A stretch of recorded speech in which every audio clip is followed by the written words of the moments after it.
ជូនថាព្រឹកមិញនេះឬក៏ថ្ងៃមិញនេះខ្ញុំបានដឹកនាំគណៈបរិភូកម្ពុជាយើងទៅចូលរួមនៅក្នុងកិច្ចប្រជុំរដ្ឋមន្ត្រីការបរទេសពិសេសនៅទីក្រុងកូឡាឡាំពួរប្រទេសម៉ាឡេស៊ីដើម្បីពិភាក្សាគ្នាអំពីសភាពការព្រំដែនរវាងកម្ពុជាហើយនិងថៃតាមការសង្កេតឃើញគឺរដ្ឋមន្ត្រីការបរទេសទាំងអស់លើកលែងតែប្រទេសមួយទេដែលជាប់កិច្ចការងារក្នុងស្រុកអត់បានអញ្ជើញមកប៉ុន្តែក្រៅពីនេះគឺរដ្ឋមន្ត្រីការបរទេសទាំងអស់បានមកចូលរួមហើយបង្ហាញអំពីការយកចិត្តទុកដាក់ចំពោះការរកដំណោះស្រាយដោយសន្តិវិធីចំពោះបញ្ហាចំនួនរវាងកម្ពុជាហើយនិងថៃជារួមយើងបានជម្រាបជូនទៅអង្គប្រជុំហើយនឹងរដ្ឋមន្ត្រីការបរទេសទាំងអស់ដែលមានវត្តមាននេះរាប់ទាំងឯកឧត្តមអគ្គលេខាធិការអាស៊ានផងដែរអំពីការដែលកម្ពុជាប្រកាន់ភ្ជាប់នៅជំហរនិងបំណងដោះស្រាយបញ្ហាចំនួននេះដោយសន្តិវិធីហ្នឹងគឺដោយយើងចង់បាននៅការបញ្ឈប់នៅរាល់អំពើផ្ទុះសារាយទាំងឡាយបានន័យថាការវាយប្រហារគ្នាទៅវិញទៅមកហើយការវិលត្រឡប់ទៅរកបទឈប់បាញ់គ្នាដែលបានឯកភាពគ្នាកាលពីថ្ងៃ28ខែកក្កដាកន្លងទៅនិងការគោរពការវិលត្រឡប់ការគោរពនិងការអនុវត្តនៅសេចក្តីថ្លែងការណ៍រួមទីក្រុងកូឡាឡាំពួរកាលពីថ្ងៃទី26ខែតុលាចង់ជម្រាបជូនរំលឹកឡើងវិញបន្តិចថាសេចក្តីថ្លែងការណ៍ទីក្រុងកូឡាឡាំពួរនេះគឺជាកិច្ចព្រមព្រៀងមួយហៅថាកិច្ចព្រមព្រៀងបញ្ចុះដែលត្រូវបានចុះហត្ថលេខាដោយនាយករដ្ឋមន្ត្រីកម្ពុជានិងនាយករដ្ឋមន្ត្រីថៃនិងចុះហត្ថលេខាដោយឯកឧត្តមនាយករដ្ឋមន្ត្រីអាន់វ៉ាអ៊ីប្រាហ៊ីមនៃប្រទេសម៉ាឡេស៊ីជាសាក្សីនិងលោកប្រធានាធិបតីអាមេរិកដូណាល់ត្រាំជាសាក្សីផងដែរកិច្ចព្រមព្រៀងនេះជាឯកសារមួយដែលបានគូសបញ្ជាក់យ៉ាងច្បាស់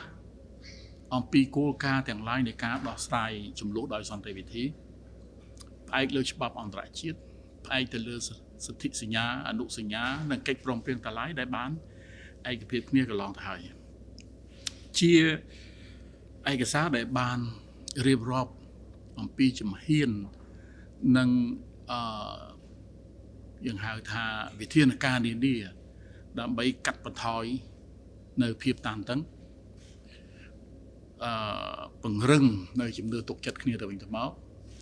និងឈានឆ្ពោះទៅរកការធ្វើប្រតិភិបឡើងវិញនៃទំនាក់ទំនងរវាងកម្ពុជានិងថៃនិងឆ្ពោះទៅកាន់សន្តិភាពមួយដែលមានលក្ខណៈយូរអង្វែងតទៅមុខ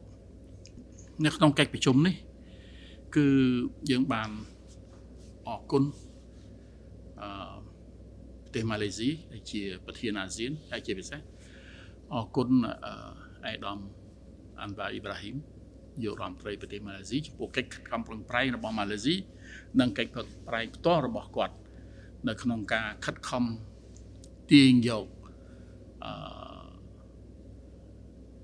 ការឈប់បាញ់នេះឲ្យវិលត្រឡប់មកវិញហើយនឹងបន្តដោះស្រាយដោយសន្តិវិធីដើម្បីឲ្យទំនាក់ទំនងរវាងកម្ពុជានិងថៃនឹងវិលត្រឡប់ទៅរកភាពប្រកបដោយភាពឡើងវិញវាជាហេតុផលដែលធ្វើឲ្យកម្ពុជាយើងតែងតែប្រឹងប្រែងនៅក្នុងការពាររក្សាការគោរពនៅបទឈប់បាញ់នេះឲ្យខានតែបាននិង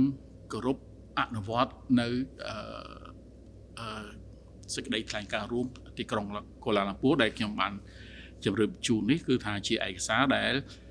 មានចែងអំពីគោលការណ៍នានានៃការដោះស្រាយបញ្ហាដោយសន្តិវិធីរវាងរដ្ឋនិងរដ្ឋហើយក៏ដូចជាមានជំហាននិងមានវិធានការនានាដើម្បីបង្កើនការជឿទុកចិត្តគ្នានិងឈានទៅដល់ការធ្វើប្រតិភិបឡើងវិញនៃទំនាក់ទំនងរវាងប្រទេសយើងទាំងពីរ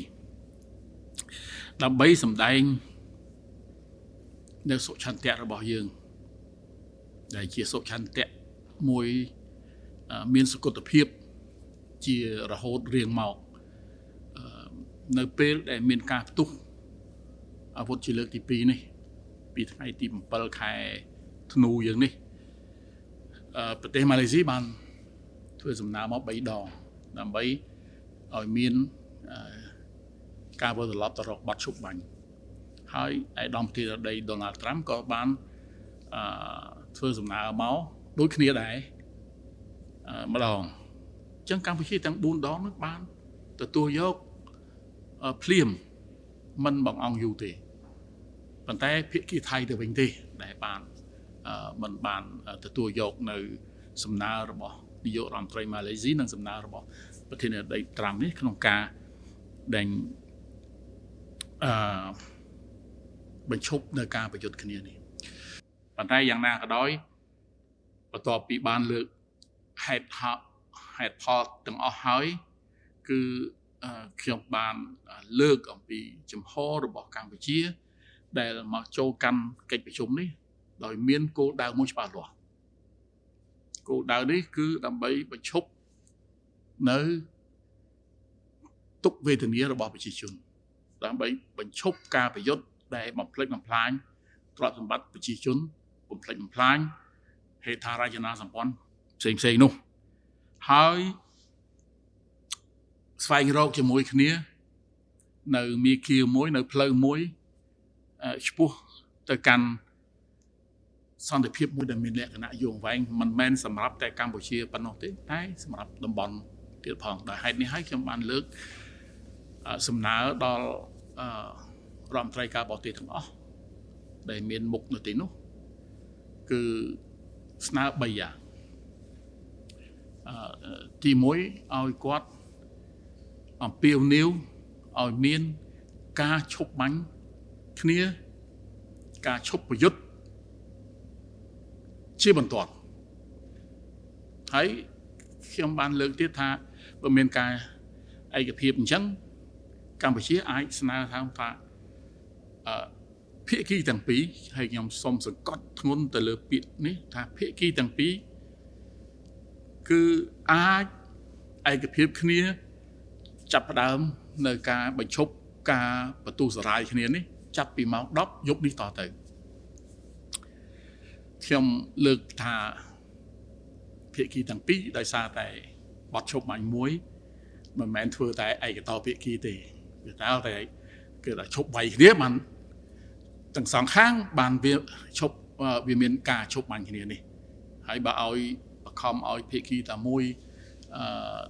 ឈប់បាញ់តែម្នាក់ឯងវាអត់កើត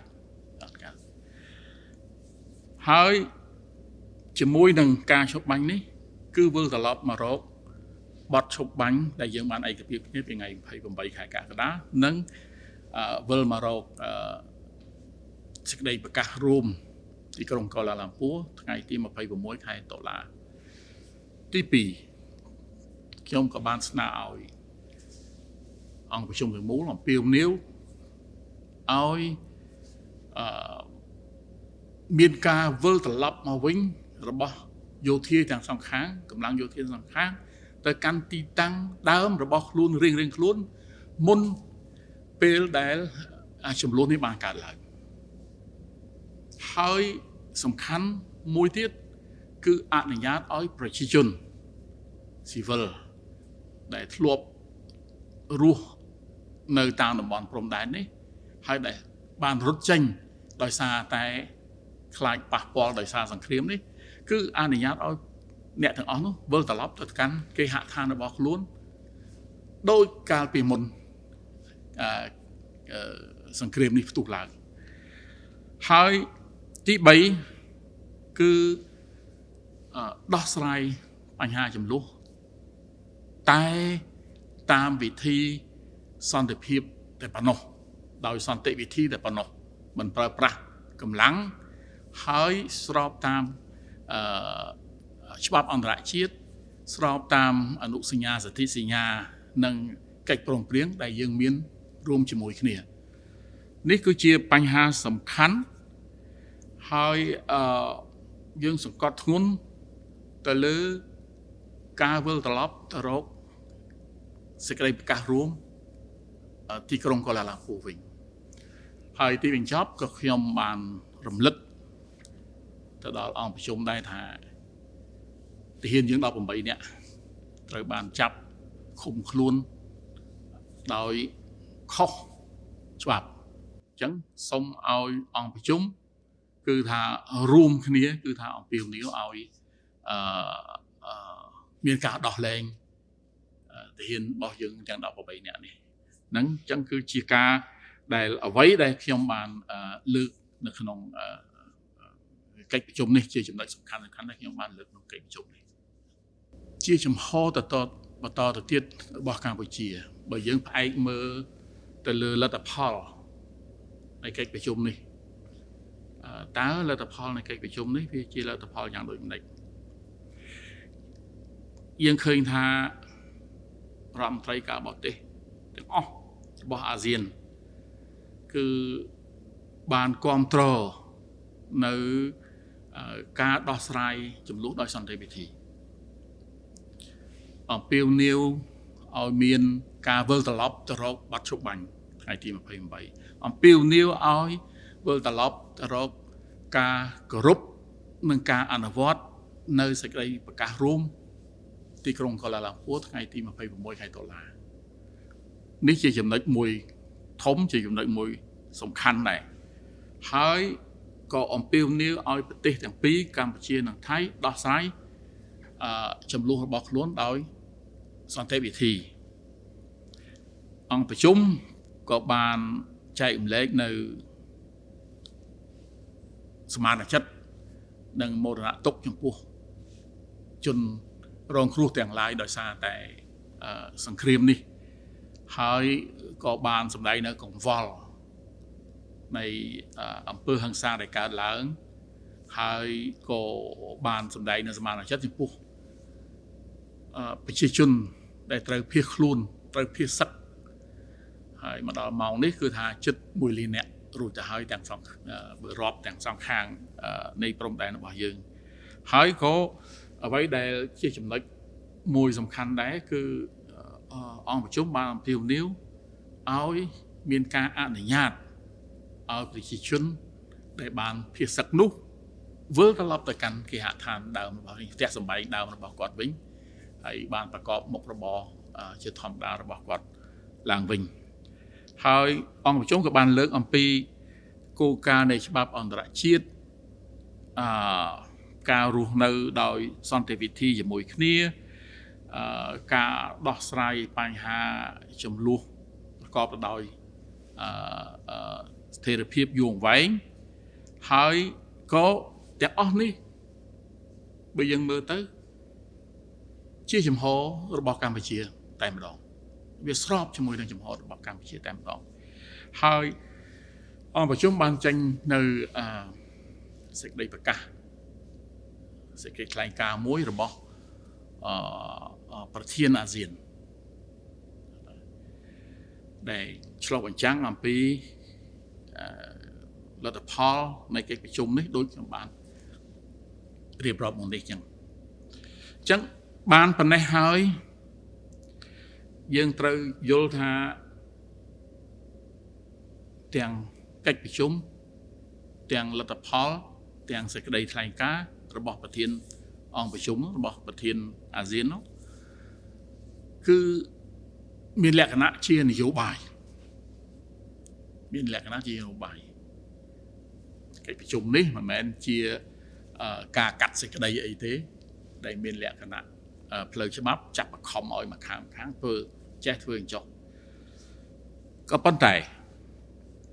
ការដែលកម្ពុជាយើងបានស្នើឲ្យរដ្ឋមន្ត្រីការបរទេសនានាអំពាវនាវឲ្យមានការឈប់បាញ់គ្នាឈប់ប្រយុទ្ធគ្នាហើយដែលកិច្ចប្រជុំនេះបានគាំទ្រនោះគឺតែជាសញ្ញាមួយឲ្យឃើញថានិន្នាការរបស់អាស៊ានទាំងមូលគឺ ស្របនឹងគ្រប់គ្រងចំពោះចំហរបស់កម្ពុជាយើងអញ្ចឹងក៏មានការប្រជុំមួយដើម្បីវិភាគសាគ្នាជាក់ស្ដែងថាតើធ្វើម៉េចសម្រេចបាននៅការឈប់ប្រយុទ្ធគ្នានិងការឈប់ច្បាំងគ្នានេះហើយធ្វើម៉េចដើម្បីយើងឈានឆ្ពោះទៅរកដំណោះស្រាយដោយសន្តិវិធីនិងសម្រេចបានសន្តិភាពនោះគឺចេញពីកិច្ចប្រជុំនេះគឺយើងបានឯកភាពគ្នាថាឥឡូវយើងនឹងរៀបចំនៅកិច្ចប្រជុំ GBC នេះគឺជាកិច្ចប្រជុំរបស់គណៈកម្មការព្រំដែនទូទៅដែលដឹកនាំដោយរដ្ឋមន្ត្រីការពារជាតិទាំងសងខាងបានន័យថាកម្ពុជាខាងមេដឹកនាំកម្ពុជាខាងយោធាទាំងសងខាងនឹងជួបគ្នាហើយយើងក៏បានពិភាក្សានឹងឯកភាពគ្នាថា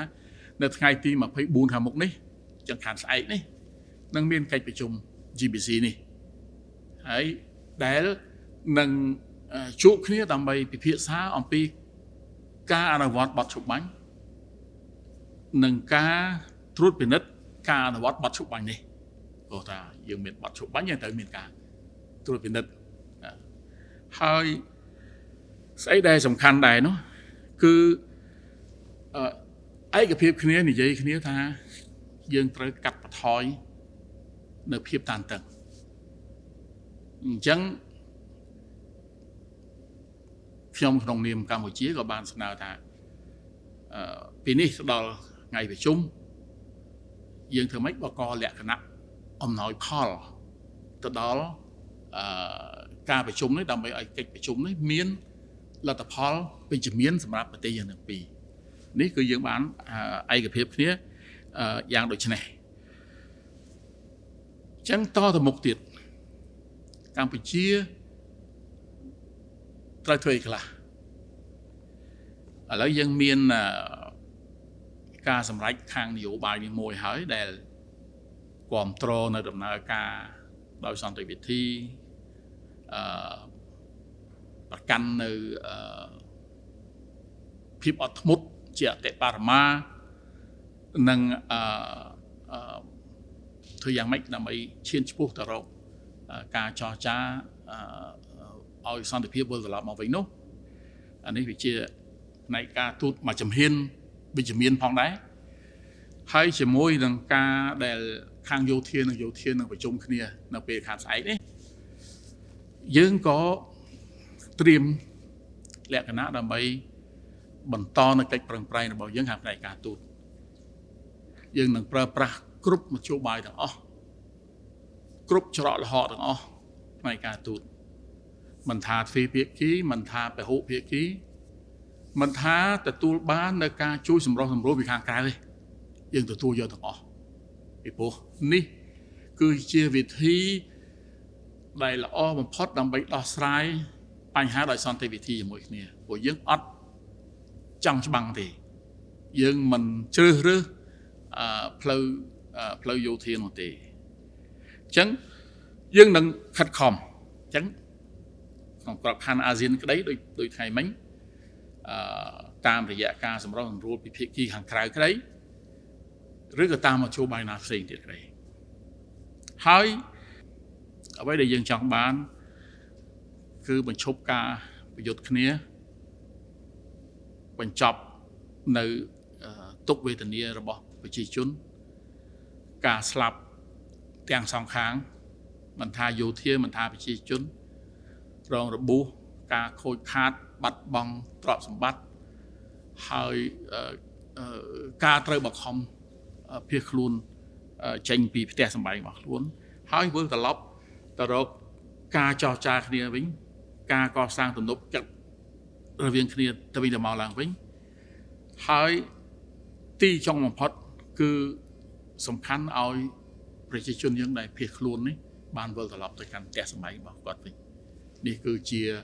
អ្វីដែលយើងគិតថាតទៅមុខយើងត្រូវធ្វើអីផ្អែកទៅលើជំហររបស់យើងផ្អែកទៅលើលទ្ធផលនៃកិច្ចប្រជុំអាស៊ាននេះហើយផ្អែកទៅលើចក្ខុវិស័យរបស់ថ្នាក់ដឹកនាំរបស់យើងសម្រាប់ពេលអនាគតសូមអរគុណ